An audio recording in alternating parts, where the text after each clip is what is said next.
All right, so here we are. Thank you again, everyone, for being here today and part of this courageous conversation. It's one of the series that we've continued since the onset of the pandemic, which is, my goodness, going on 3 years now, which seems surreal, but here we are. But we're so grateful to have all of you here. We're so grateful to Marietta for leading this program, and most certainly to Kimberly Powers, who's our featured guest today. We're so honored and privileged to have you. So thank you for being here.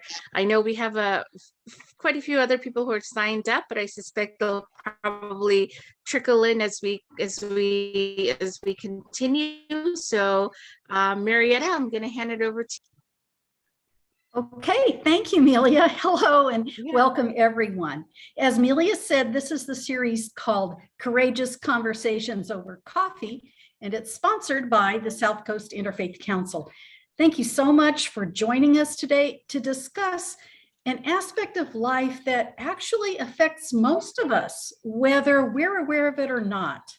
Dealing with the mental health of our families, loved ones, neighbors, and ourselves in ways that are helpful, realistic, considerate, and nourishing, and being aware of the stigma that is often attached to this part of life, which can be quite a hindrance.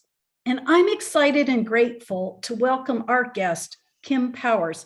You'll hear more about her in just a moment. My name is Marietta Fong. I'm a member of the board of the council, and I belong to the Rolling Hills United Methodist Church here in the South Bay area of Los Angeles. The program will be about 45 minutes to an hour or so, and we'll first have some general questions and conversation between Kimberly and myself. And then if you'll send questions during the Q&A section near the end, you'll have an opportunity to send questions. Go ahead and send those, put them in the chat box at any time you wish. That chat box should be located near the bottom of your screen. And then I can share those with our guests during the Q&A section.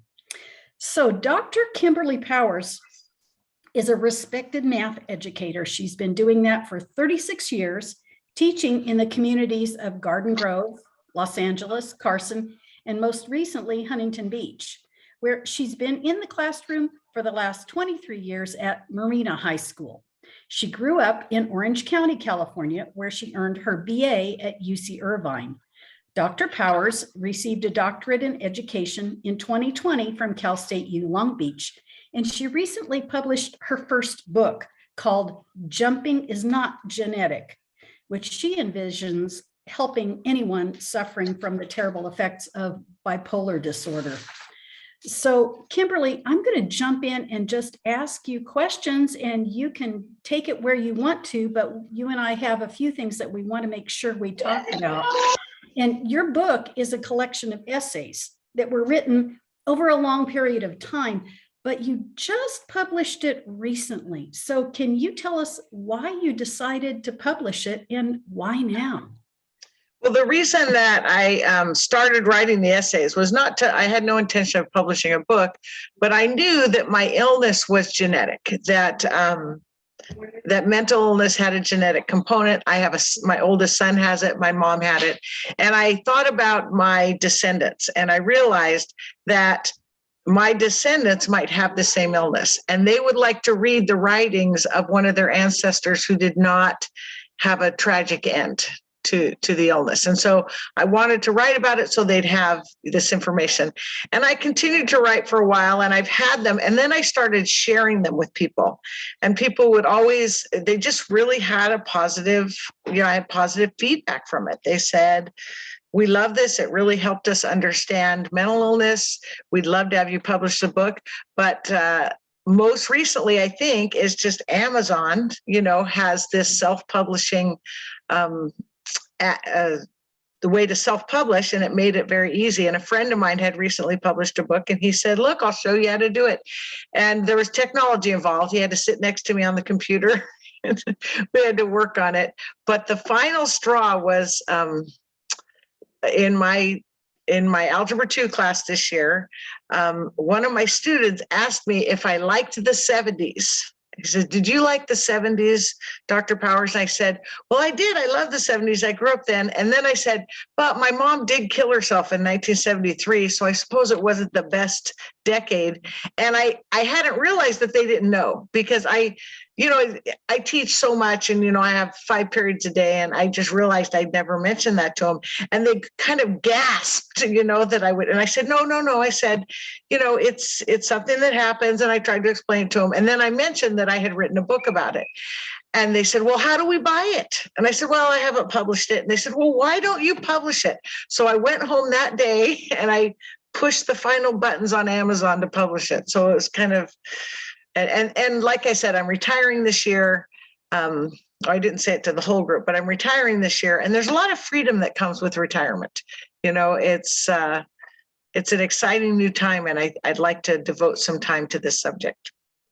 Well, and you mentioned retirement being freeing, and I know we're going to talk about that a little bit more, but that's really related to part of the topic here, which is the stigma around mental illness, and how people who are dealing with this are often afraid to talk about it for various reasons. And I know that. But before we get to that, let me just ask you if you can kind of give us a brief summary of your journey from the time that you were first. I'm going to put myself on the spotlight here so people can see me as well. Can you give us a summary, like from the time you were first aware of the pattern of mental health issues in your life and in your family, to the time that you gained access to meaningful medical support, and then how you've achieved successful coping strategies and connection to significant resources? Sure. Growing up, you always think you love your mom. You do. Everybody loves their mom, and you don't think they're that different than other moms. You kind of think that's the norm. But I definitely knew she would often talk about how she wanted to end her life.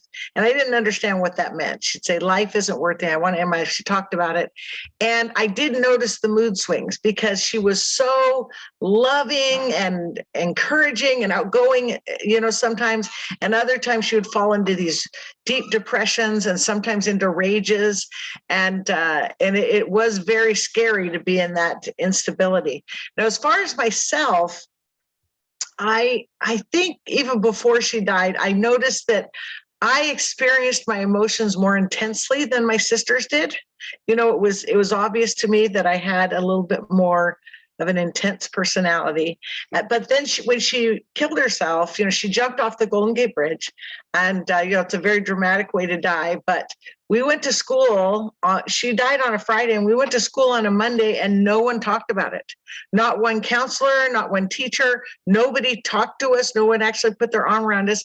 My parents had been divorced for a couple of years before that, and my dad had remarried, and we went to go stay with him. And so he wasn't emotionally attached to my mother anymore, so he didn't have a lot to say. And then I think people were just so embarrassed. In fact, the first person I told that my mom died, I told them that she died in a car accident. I couldn't even say the words. I couldn't say that she killed herself.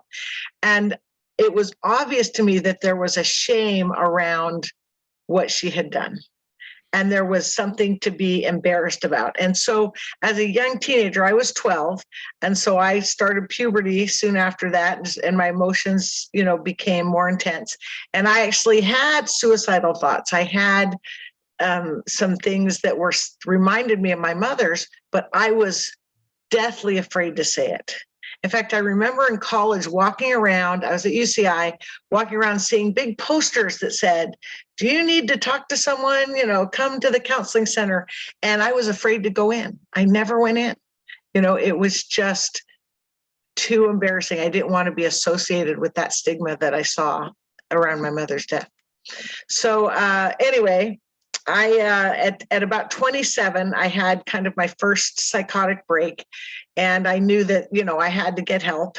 And the thing is I was single at the time, and I didn't have health insurance. Health insurance was quite a crisis. I was student teaching, in fact. was student teaching when this happened, and I didn't have health insurance. And so I certainly didn't think I could afford to get any help. And I dated and married a man who was a police officer, and police officers had health insurance. And so this was a very exciting thing, because the first time I had kind of a depressive episode, he said, get to the doctor. He took me to the doctor, made an appointment for me, and got me in. And that's when I was able to get the medical help. Now, something interesting, this was 1989.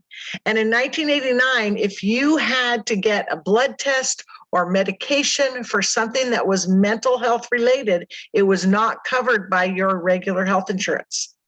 But because my husband was a police officer, he had a separate health insurance called mental health insurance. And so I was able to get, the help. So I went to a therapist first, and then she recommended me to a psychiatrist, and I eventually got on medication and, worked on my journey. I found that what I have found with psychiatrists, especially, I don't want to make fun of medical doctors, but I don't know, sometimes they just don't have real warm personalities, and I found that the doctors were not, the psychiatrists were, how do I explain this? You just had to advocate for yourself a lot with these doctors. You had to make sure that you gave them the information they needed to get you on the right medication and to make sure that your moods were balanced. And I kind of have an assertive personality. And so I was able to do that and get the right balance. Now, it's more than just medicine. You have to, one of the things, and this is true for all people, but if you have a mental illness, it's more true. One, you have to have some stability and order in your life. People who are mentally ill really do well with order and stability. For instance, I'm a teacher. I didn't do well with summer vacation. So I would always teach summer school because it gave me more structure in my life, Also, I was an avid runner. I still talk about this. There's two things, because until I was 27, how did I stay alive until then? Because I didn't get that help till then. Two things that were really important that helped me were, one, I was raised in the LDS faith, the Church of Jesus Christ of Latter-day Saints. And in that religion, you don't drink caffeine, which is a stimulant, and you don't drink alcohol, which is a depressant. And so I was able, just because the boundaries that were in my life, I was able to avoid being on a stimulant or a depressant that would have made my illness worse. The second thing that happened that saved my life was Title IX. Title IX passed when I was in junior high, and so they got girls' sports, and they had a girls' cross-country team. And they said, do you want to be on the girls' cross-country team? There's no cuts, because I'm not really coordinated, And so I couldn't make all the teams that required a lot of talent, but I could run. And so I got on this team, and I found that it helped me regulate my mood so much, because I would get into a fit or an episode, and I could run out the front door till I felt better and then run home.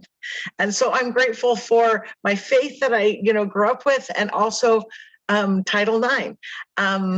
So, those were things that kind of kept me alive. And then, of course, when I got the medication, that was the third piece. I had the exercise, I had the supportive faith community, but then the third piece of medication and therapy was what I needed to actually function and do well and succeed. Yeah, so if I could kind of recap, tell me if I'm missing anything, but it seemed to me that you were telling us that structure, that Yes. a supportive community, that appropriate medical care and insurance to cover the cost of that, and being a very aggressive or assertive advocate for yourself, having some good exercise, and having a faith community that was supportive. Now, that faith community apparently, and the faith itself, have been very important to you. Would you like to tell a little bit more about your faith and your faith community and how those have been really important to you? Yes. One of the things that in our faith, we have what's called a lay ministry. No one is paid in our church. And so everyone has jobs, and there's a structure around that, because I was able to have a certain responsibility all my life. When I was 15, I taught 5-year-olds, and I've always had a job to do. And this gives me a certain structure And it also gives me a chance to serve. And there's such joy in service, because it gives you purpose. It gives you a reason to get out of bed. There were times when I was just a mess, but I knew that I had to get up on Sunday morning to teach that class, and I couldn't let them down. And so somehow I would get there. And as always, when you do service, it was them who were serving me. It was them who were serving me. And it was so, great for that. The other thing about it is, growing up without a mother, I had a stepmother and she was very nice, but she had 3 children, and then she got my dad's 3 children, and then she was pregnant with her own child. She was very busy, there was not a lot of time to nurture us, having just been through this terrible ordeal. And the ladies at church, and I'm sure men are nice too, but I just remember mostly these ladies at church who would mother me, because they didn't have to see my messy room. They didn't have to see my mood swings. They just saw me, at activities at church, and they offered unconditional love that was so important and such a great support for me. So that was really important. Another thing that I've noticed around my colleagues, my friends, people I know who have mental illness, who have not been as successful as I have, they have gone down the path of drugs and alcohol. And the thing is, it's very hard to regulate your medication when you have these other drugs and alcohol in your system. And so it's a fight, and they have a hard time with that.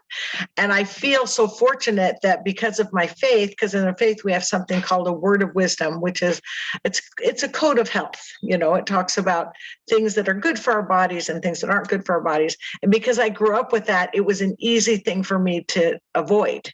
And so I'm so grateful because I didn't have to deal with quitting drinking and doing drugs in order to get on the right medication. I already, didn't have those things in my life. My son, who's also, by the way, he's been on medication, and I'd love to talk about him because he's interesting, because he's younger. So he has less stigma associated with his illness than I did, But I asked him the other day, I said, honey, why is it that so many people go to drugs and alcohol instead of getting medical help? And he said, well, Mom, think about it. You're feeling really bad. And you can make 15 phone calls to insurance companies and to doctors and then get an appointment in 3 weeks, or you can go to the store. What are you going to do? Yeah. And then after that, he paused for a minute and he said, there should be prompt care for mental illness. And that just blew my mind because I thought he's right. I see people in crisis and they 5150 them and, they handcuff them to a bed in the emergency room, but it's not really effective care. Absolutely. If we get that message across in this meeting and it gets repeated more than once, that is extremely worthwhile. I'm going to ask you, there seems to be another recurring theme in what you're telling me, and that has to do with gifts. I think oftentimes we don't realize that when we ask someone for help, we're giving them a gift. And when someone asks us for help, or when someone depends on us, you said the Sunday school class depended on you, your students in math class depend on you.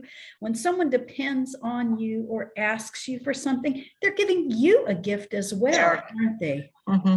That gift and that love and that compassion and that interconnection between people seems to be a really important part of the picture, doesn't it? It does. In fact, so often we refuse service. We refuse service because we don't want to put someone out. And what we don't realize is we're refusing their opportunity to get the joy from service. And we have to remember that. Yeah. Now, you also mentioned your son and you've talked about your mother. So it sounds to me as if the threads of your family members' lives are weaving into the tapestry of your own life.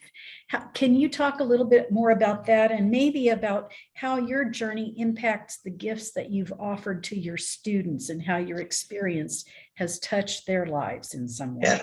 Now, I do have to mention that I have 4 children. Sometimes they feel left out because they're not mentioned all the time, like the one who has mental illness. Although he says to him, he says, "Oh, do you want to trade? I'll be sane and you can be mentioned more." and they laugh. They go, "No, that's okay. We'll let mom mention you a lot." But it's now, I forgot the question. About how your students and how it's impacted their lives and things like that. Well, over the years, I have been pretty open about my mental illness, but I'm also cautious because I teach teenagers and I love teenagers. This is my calling. I've taught them for 36 years, but they tend to over exaggerate things. So you have to be careful about what you tell them, or they'll go home and tell their parents something a little bit wild. And you might be called into the principal's office. But so I have to be careful about who I talk to. Usually it's on a one-on-one situation. And I've actually read some of the essays to my students out loud, and they enjoy them and they like to hear them. But I have to say that it's very careful with teenagers that you discuss things. The best audience I've had actually has been through my church and my faith group. Because I'm a fairly gifted teacher, I'm often asked to speak there and give presentations. And it always weaves it in, because that's part of who I am. And I always feel a little bit cautious, like, do they really want to hear about my crazy side? And every time I discuss it, I have so many people come up to me at the end of the meeting and tell me that they're so grateful that I brought it up, because it's something people don't talk about. And it's very frustrating. There's that saying where they say you can't deal with crazy. They always say that. Oh, you can't talk to crazy, can't deal with crazy. People are frustrated because that's the saying, that you just can't talk about it or deal with it, when actually you got to try. You got to try. And it is difficult, but there are great organizations too. For instance, if the person has mental illness, there's NAMI, which is a great organization, the National Alliance of the Mentally Ill. But also, I found a lot of people find great help in 12-step programs, adult children of alcoholics. And you might think, well, my mom wasn't an alcoholic, she was just mentally ill. But actually, it's very similar. It's being raised in a dysfunctional household. And so I found that the 12-step program and those organizations surrounding 12-step groups are actually very helpful for family members as well. Well, it has to do, once again, with structure and connectivity and accessing the resources you need and developing tools and strategies and the relationships that you have, don't you think? Yes. It's often I listen to people. One of the things that's hard is when they talk to me about their children and their husbands or their wives or their parents who have mental illness. They're frustrated because they're not open to medication. And, I have to say I am, but there's a reason they're not open to medication. It's kind of gotten a bad rap. They tend to think, the people in the medical field tend to just want to prescribe you medicine and not talk to you about having a support group, exercise, diet, therapy. They don't want to talk about those other things, and they just push the medication as the only thing that's going to help. And it's just a piece in a puzzle, very important piece. And it really does help, but you have to be open to all of it.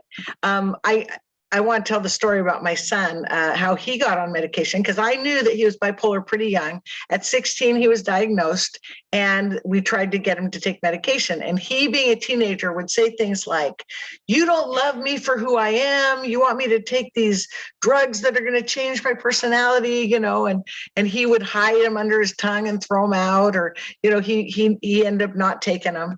And when he was going to go away to college, and when he went away to college, he told us, "I'm not going to take him. I'm not going to take the medicine, when I go." So after he'd been in college for a year, he just barely turned, 6 months. He was in college just after the first semester.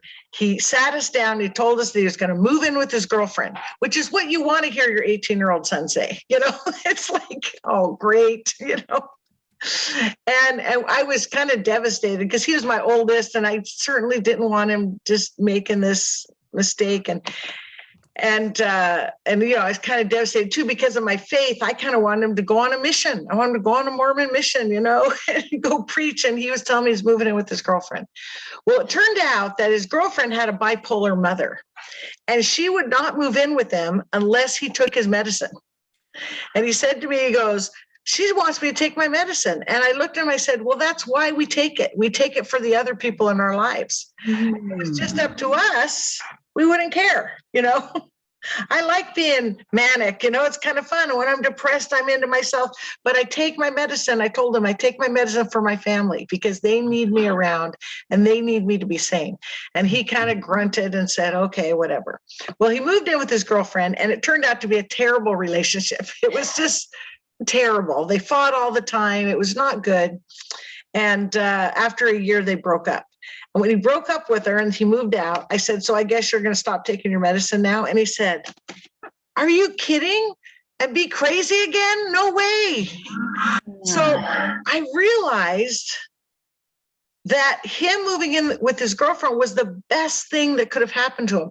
So often God has this path for us, and it's not what we envision, but it's what we need to learn the lessons we need. His drive to be with his girlfriend was way stronger than anything I could have ever said to him or done. She had way more influence over an 18-year-old boy at the time. And it was the perfect thing. And he's been on his meds ever since. He's 39 now. And he has a lovely wife and 2 children.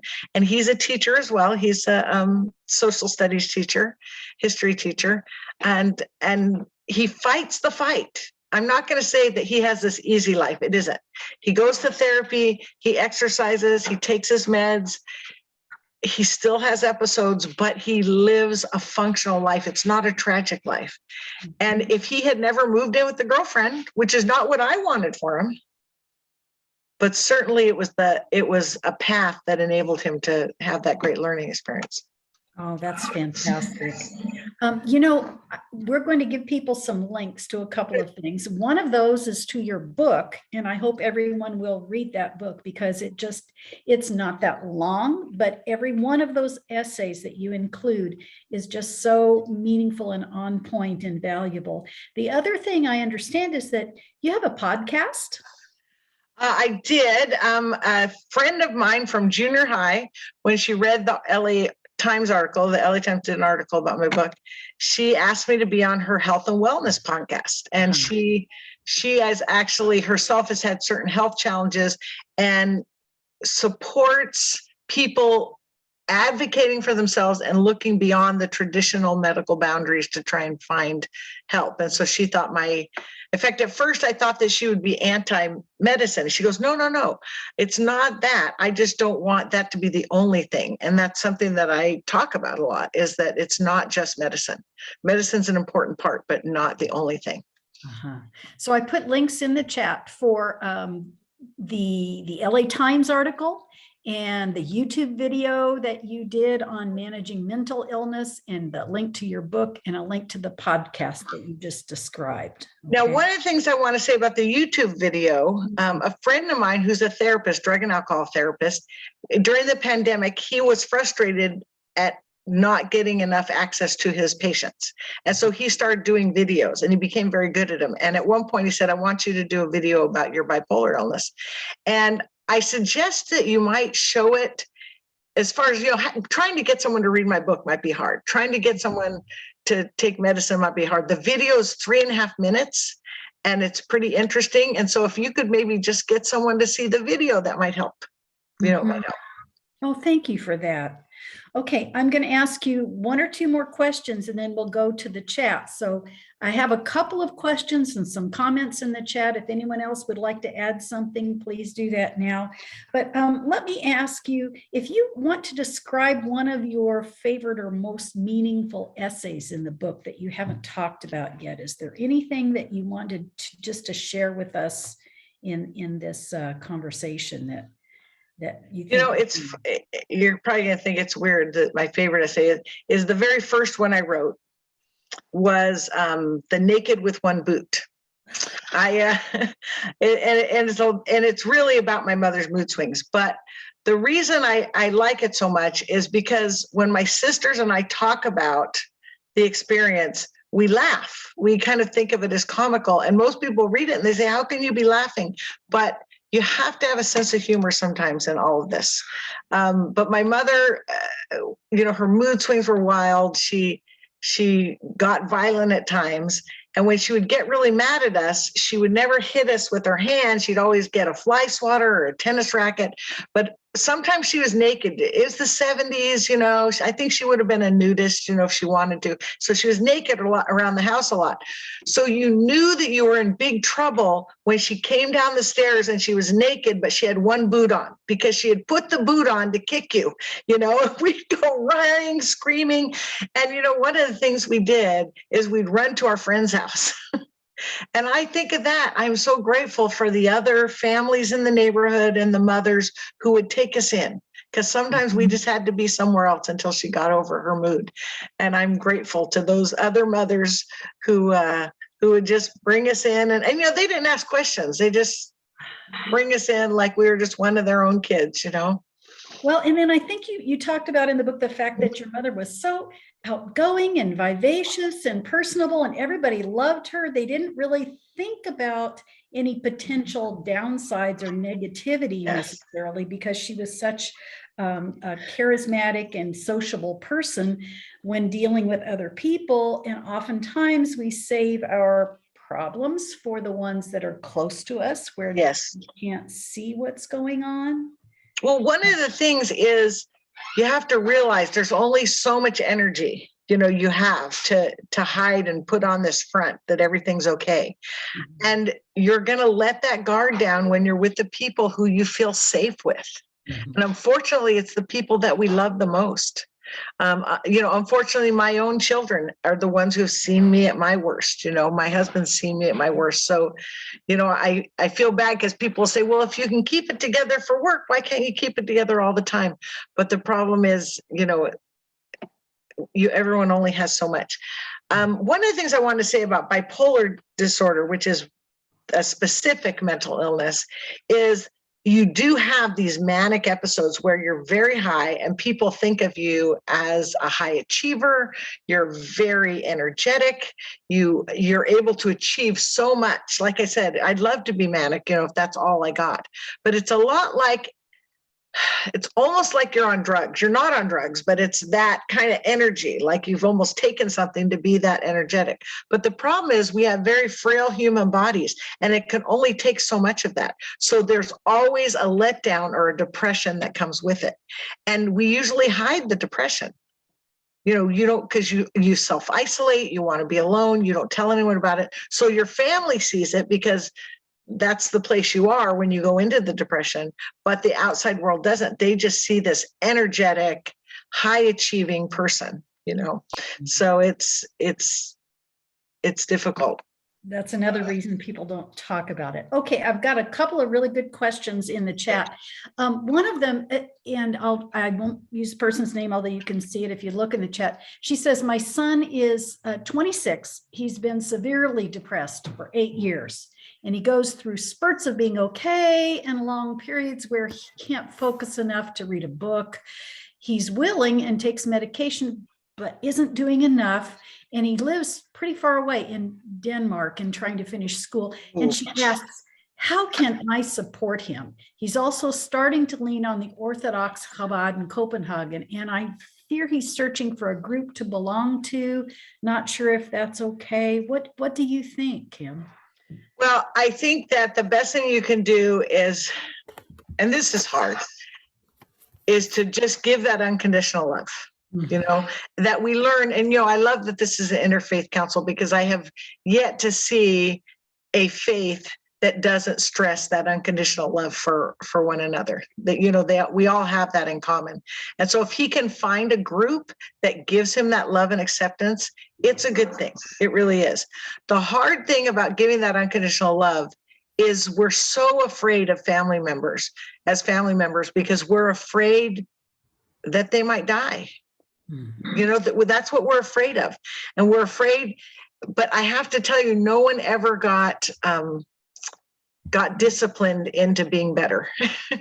And as parents, we so want to control them, and we want to tell them what to do and say, what are you doing? But we can't. But that unconditional love will let them come to you when they're in that dark place, and will know that they can come there and open up to you when they can't open up to anyone else. And so then you'll have a chance to do some good. But if you're harsh, especially with our adult children, you know, when they're young, we can kind of control them. But with our adult children, we have to just offer that unconditional love. Sounds like love and maybe listening. Yes. Yeah. You know, Cheryl has her hand up, so if she'll unmute and ask her question, please. Go Hi, ahead, Cheryl. Marietta, and everybody at SBIC. I miss you guys. Sorry, I'm in the car, but Kim and I actually go back to our college days when she and I both attended UC Irvine together. So hi, Kim. Hi. So Kim, hi. I heard a suggestion one time, and I wasn't sure if it was one of your videos or somebody else, but that if you ever are feeling suicidal or need immediate assistance, that it's actually better to call like a department store's customer service or something like that than to call the suicide hotline, because you can at the suicide hotline, they're so backed up that you can be on hold for like 45 minutes or something. And if you call a customer service at a store or someplace, you're going to get a listening ear and somebody who just may be willing to listen and not, you know, and they're trained to be nice and things like that. Anyways, I thought I heard that from one of your videos, but maybe not. Yeah, you haven't heard it from me, but that's interesting. You know, often when I am in a depression, I do not want to call the closest person to me in the world is my sister that's just 2 years younger than me. And we talk 4 times a day, you know, we're very close. But it's funny, I will not call her when I'm really depressed because I worry about burdening her with that, because her mother committed suicide too. You know, and I don't want her to worry about have that burden. So I actually have a group of friends that I don't talk to that much, but I can call them with a suicide call because they don't have that same kind of burden. And they know, and I know they won't judge me. I know they won't judge me. I can talk to them.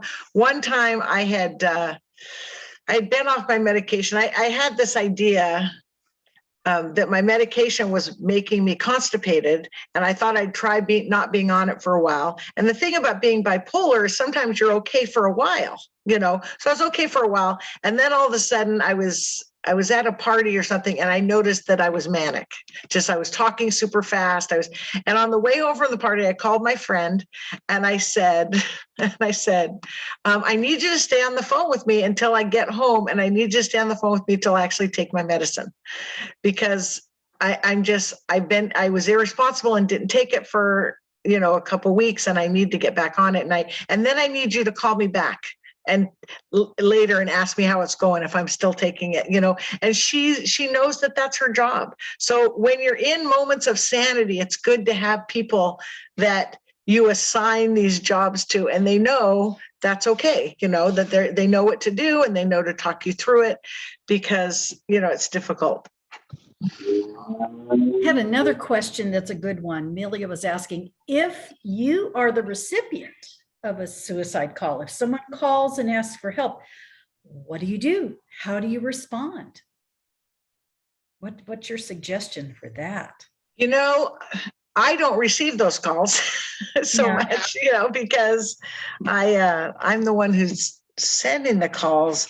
You know, but what's the most helpful thing that people have done for you? What do you need them to do? The most helpful thing people have done have been to actually to make doctor appointments for me and to help me navigate the insurance system.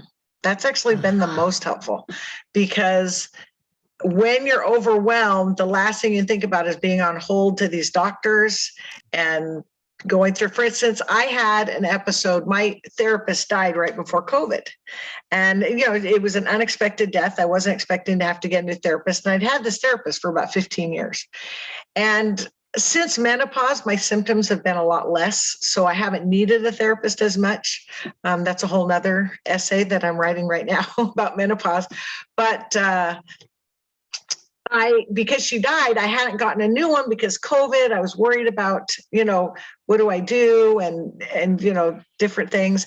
Anyway, I went too long without a therapist, and then sure enough, I had a suicidal episode. This was in last October, and I recognized it, and I was with some people. I was able to get through it. It was only about 15 hours. It wasn't a really long episode, but I was able to get through it.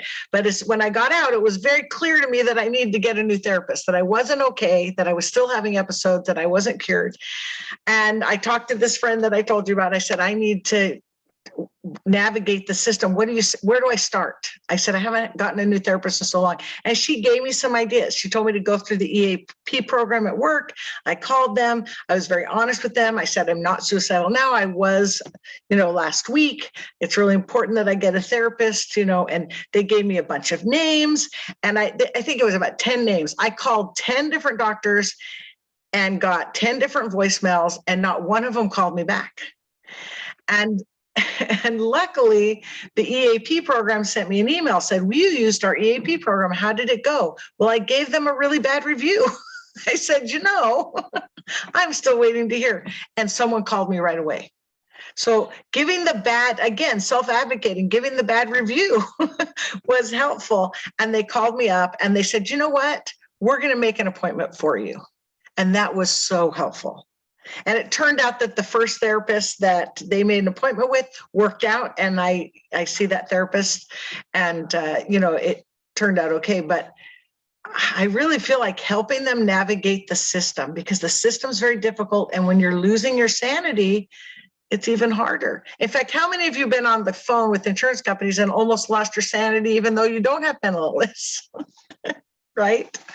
Yeah. So I'm hearing you say that listening really carefully is one of probably the most important thing that you can start with. And then as you're listening, you're hearing, what is this person who normally has a very good set of coping tools and strategies and patterns in her life that help her be successful and thrive. What's amiss? What's missing? Is it needing a good therapist? Is it access to the medication? Is it the fact that they haven't exercised or gotten out of the house in 3 weeks, or they've gone way off their diet? Or, what is it that I can really be helpful for?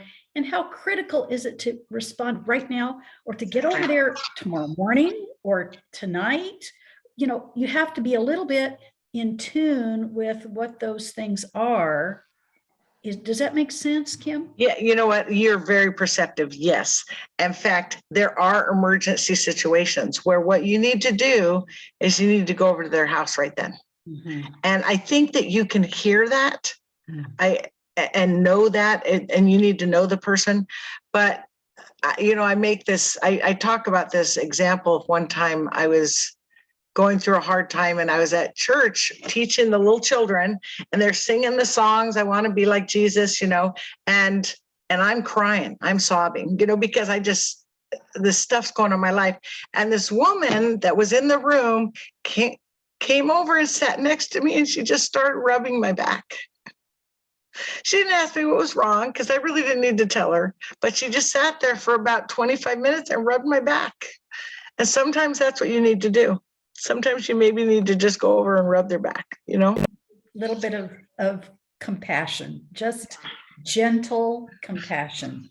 Yeah, but you need to be perceptive of what's going on. I saw one person asked about whether my mother was a member of my church. And I have to say, yes, she was. She was a convert to the church. And one of the things that was a great example to me as a young person of unconditional love was she was not like the typical ladies at church. You know, in fact, I would often be kind of embarrassed, you know, the way she was. But what I saw as an example to me as a young person was these people at church loved her unconditionally. And so I got a very young sense of that unconditional love. And so I have never been embarrassed to be who I am at church. You know, I've never felt like I had to fit in any mold. I've never felt like I had to be hush hush about certain things. I've always been who I am. I tell it like it is, and they love me unconditionally. But I got that example from her because I saw that they loved her, and she was not like the rest of them. You know, again, she was a convert. She came from a different kind of family, and she acted a lot different than the other ladies, but it didn't matter. They loved her unconditionally. And I was glad that she gave me that example, And sometimes that maybe even that unconditional love is there and we just don't expect it or know that it will be there. But when we see it exhibited for someone else, it might occur to us, oh, that's available for me too. Yes, I really am grateful for that. That I got to see that. Wow. Well, Kim, you know, do we have any other questions in the chat? I think Kind of look. we don't that I know of, except that we do have a comment that I thought was really insightful from, I believe it was Manik, who said something about keeping our mind occupied with regular things to wake up, get dressed, go to your job or your business. And for people who retire from their career, that might create some conditions for depression unless they get occupied with either a voluntary work or something they're passionate about. And he also mentions that in older times, grandparents often living in the same home got occupied by taking care of the grandchildren. We don't have that so much anymore. We don't have those extended families as much as we used to. So older people, we often read about the crisis of depression and mental illness in people as they get older. And that engagement in life seems to be pretty critical, don't you think? Yes. In fact, being that I'm about to retire, people say, what are you going to do? I say, no, I'm not going to do what I do right now, but I have to create a new narrative for me because it has to be structured and I have to have, you know, goals and things to do every day to make sure that I don't fall into the depression. Yeah, it's important, isn't it? Yeah. Okay, I think maybe this might be a time to ask if you have any closing remarks or anything that you want to tell us about. Well, let me just ask one last question. What changes in society, you've talked about some of them, what changes in society would you most wish for when it comes to mental health care and the perceptions that we all have about mental illness? Is there anything you haven't covered or would like to emphasize again? Well, I'd like to emphasize what my son said. You know, when you break your leg, you can go into prompt care and you can get the leg straightened and put in a cast right away. There's still a lot of lag time for getting mental health. And I've known so many, and the only thing really is that 5150 from the police, but I've seen people have that intervention and generally they just handcuff them to a bed in the emergency room for 72 hours. And there's not a lot of helpful, there's not really a plan. It's not a place where they create a plan for you for the future. And so I'd really like to see mental health clinics open 24 hours. Enough kids are majoring in psychology. All the kids at school always say they're majoring in psychology. It seems like there should be enough people out there to do it, but I think it needs to be funded. And you know, my dad, who's kind of old and conservative, he'll say, "Well, that's really expensive." But how expensive is it to have people living on the streets? How expensive it is to have kids in foster care because their mothers can't take care of them? How expensive is it to have someone die in your family? It's preventative, and being preventative, you know, always is better than just crisis. So I think you've given us a challenge here, well, among others.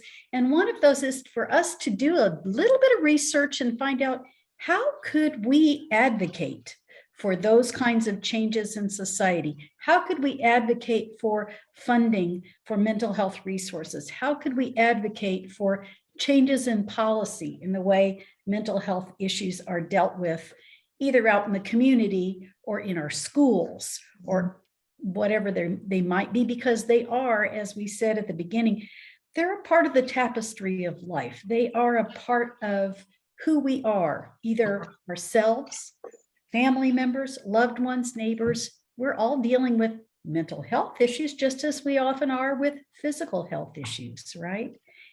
One of the things I'd like to say too, as a faith-based community, and I don't see this as much as I used to, but when I was younger, there was this idea if you were, and it wasn't just my faith, I saw it in other faiths, that you could kind of pray away the illness. You know, this idea that if you prayed long enough and were pious enough and obeyed commandments and, you know, just, it would go away. And it's really important to know that that is an important piece. Prayer and faith are important, but there are other tools that you can use, and it's okay to use the other tools. It's okay to go on a run, to go for a swim. It's okay to worry about your diet. It's okay to get therapy and to take medication. It doesn't mean that you're less faithful because you've gone to see a medical doctor. Bless you for that. Bless you for that.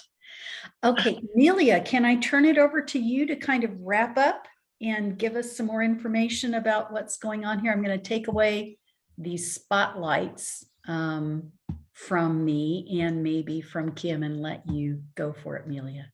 Okay. Yeah. Oh my goodness. Thank you so much. I think, Kim, it's better to look at you than me. So let's just keep you there as is right now. There we go. But I'm not sure how I could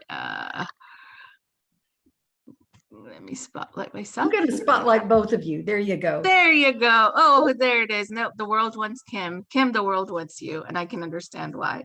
But I'll just continue, and Marietta will see if we can get me spotlighted or not. But Kim, thank you so much. I'm going to try to. Oh, don't do it. Let me do it. That's what we end up is canceling each other out. There you go. Allow me to share the screen. Okay. Thank Kim. Oh my goodness. Thank you so much from just the bottom of our hearts for, I don't know what's going on. I'm not touching anything, Marietta. Oh, don't worry about it. Keep going. All right. You just keep on trying and let's see. But thank you so much. We're just so grateful for the time and for you sharing your stories. And there's so many things that I'm still thinking of. I think I was the most that was chatting on the chat, and I apologize for that. But again, it was just, there were so many things that I was thinking about. There we go. So here we are. Okay. Oh, I did not touch anything, Mary. The world is playing games with us. But before we conclude, let me just go to share the screen, and then we'll have concluding words, final concluding words from Marietta. But let me just share the screen and talk about some of our other events that are just coming up. Hold on one second. All right. So we have, this is actually this weekend, and can you guys see this, the Interfaith Cafe flyer? Yeah, I'm hoping. Part of it, Amelia, but not the whole thing. Okay, all right, that's fine. So the most important part of it is this, that the Interfaith Cafe, it's happening on this Sunday from 3 to 5 p.m. And it's really, I know some of you have been part of it, seeing the audience members here, but it's really just a gathering where we come together and we learn about different faiths and meet people from diverse faith communities in a friendly and fun environment. It's on Zoom. It's open to everyone. All are welcome to participate. You can go on our website and you'll see the flyer, as well as where you can participate, where you can register. So we welcome you, and we hope that you'll join us for this as well. Thereafter, we have a great Courageous Conversation lined up again for next week, or next month rather, as well, on June 3rd. And that is where we have the surviving displacement, immigrant refugees and indigenous communities creating life after loss. Basically focusing on this organization, the TF Foundation, and what they do in regards to helping refugees and immigrants and indigenous communities find work and really establishing new life after they come here from, wherever they may be. Certainly right now we have an influx of refugees that are coming in from Afghanistan and from Ukraine, but they're from all around the world. So we hope that you'll join us for that conversation as well. And of course, you can find this again. We'll put this on our website as well for more information and also to register for it. This is again Friday, June 3rd. Lastly, before I hand it over to Marietta again, of course, like any nonprofit, we function with your contributions. So if you are able to, we would love any support that you may be able to give towards us. You could go on our website, scinterfaith.org. You could text help SCIC to 44321, or mail in a donation if you are able to. Your donations allow us to continue the programs such as this that we're having today. But aside from that, just thank you so much, Kimberly, again, for being so open, for being so forthcoming, and also just, I think, shedding light on a topic like we talked about that often I think all of us have somehow faced it in one part of our life or not in some degree, and there is stigma that's associated with it. And I think hearing your story is just so empowering, because it allows us to see that, as the title says, this is, it's part of the fabric and the tapestry of our life, and it's something that it's something that's important, and it's something that has to be talked about. And I'm so grateful that you provided that for us today and for the work that you continue to do. Thank you for everyone else also for being here. And Marietta, I'll pass it back to you. Thank you, Marietta, for always your leadership in doing these programs. Again, this is one of the programs that we've been doing for going on 3 years now, which is great. And I was looking at all the flyers, and I think this is our 29th conversation, I think is what it is, so which is fantastic. So thank you, Marietta, for that. And any closing comments that you may have, please feel free. But for my part and SCIC, thank you all for being here, and we look forward to seeing you again next month, and hopefully for our cafe on Sunday. Thank you so much, Melia. And Kim, thanks again. Yeah, we're really indebted to you and really grateful. Yeah. It was great. Absolutely. Okay. So thanks again, everybody, for being here with us. We'll see you next month. Keep in touch and stay tuned. Bye-bye. Take care, guys.